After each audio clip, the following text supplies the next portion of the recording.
Hey everyone, and welcome back to the channel. Today, we're re-diving deep into one of the most chilling digital ghost stories I've ever come across. It's a tale that blurs the line between the virtual world and our physical reality, making you question just how secure you are, even in your own home.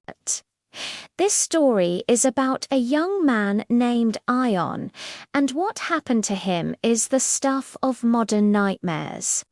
So grab a blanket, turn down the lights, and let's get into it. It all started at 2:17 in the morning. Imagine that time, the world is silent. You're deep in sleep, and your phone, your lifeline to the outside world, suddenly buzzes. Ayaan, half asleep and groggy, picked up his phone. The notification was from an unknown contact. The message was simple, yet instantly unsettling. "Why did you leave me here?" Now, Ayaan lived alone, completely alone. No roommates, no recent guests, nobody.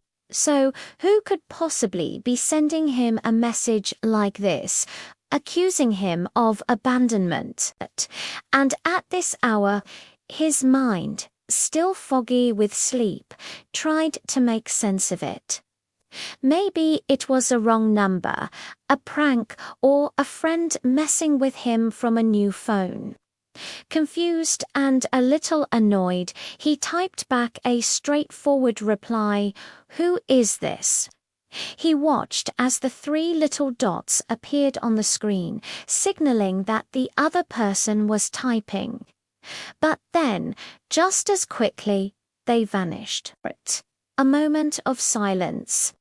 Then his phone lit up again with a new message from the same unknown number. This time, it wasn't just text. It was a photo. His blood ran cold. It was a picture of his own bedroom. But the perspective was all wrong. The photo was taken from a high angle looking down at his bed. It was the kind of angle someone would have if they were standing in the far corner of the room near the ceiling, just watching him sleep. His heart started hammering against his ribs. All traces of sleep were gone, replaced by pure, undiluted fear. He shot up in bed, his hand fumbling for the light switch. The room flooded with light, chasing away the shadows. He scanned every inch of it. Nothing. The room was empty. He jumped out of bed and checked the door. Still locked from the inside. He rushed to the windows. Shut tight and locked.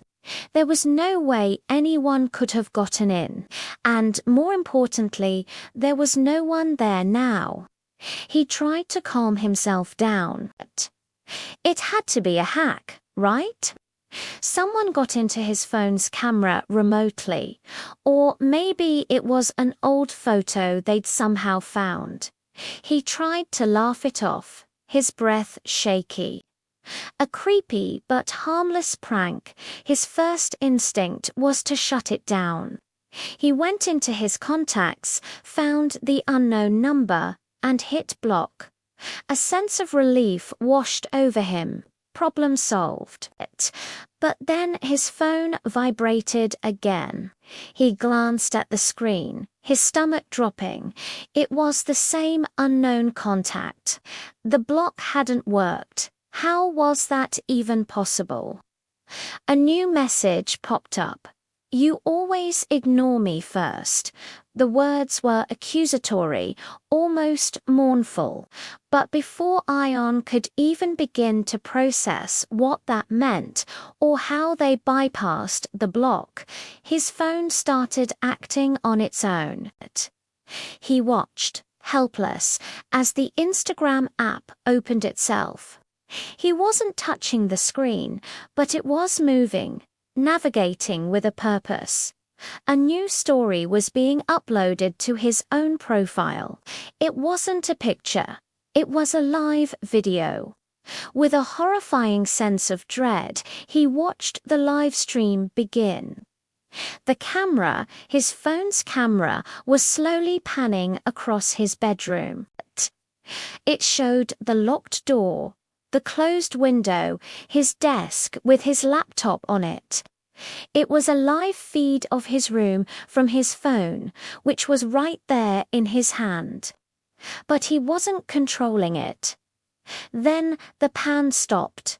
The camera settled on his bed, and on the screen he saw himself. He was sitting up, bathed in the glow of his phone, his face a mask of terror. It was him, exactly as he was in that moment, being broadcast to all his followers. But that wasn't the worst part. As he stared at the live video of himself, he saw something in the background on the screen. In the dark corner of the room, the same corner the first photo was taken from, a shadow moved. It was a subtle shift, a distortion in the darkness, but it was undeniably there. Behind the version of him on the screen, something was standing there, something that wasn't visible in the actual room. His breath caught in his throat. He was trapped, watching a live feed of his own haunting. Then his phone buzzed one last time. A final message from the unknown contact appeared as a banner over the live video. It read, "Now it's your turn to watch." The live video on his Instagram account didn't end. It just kept streaming the image of him in his bed with that dark figure lurking in the corner.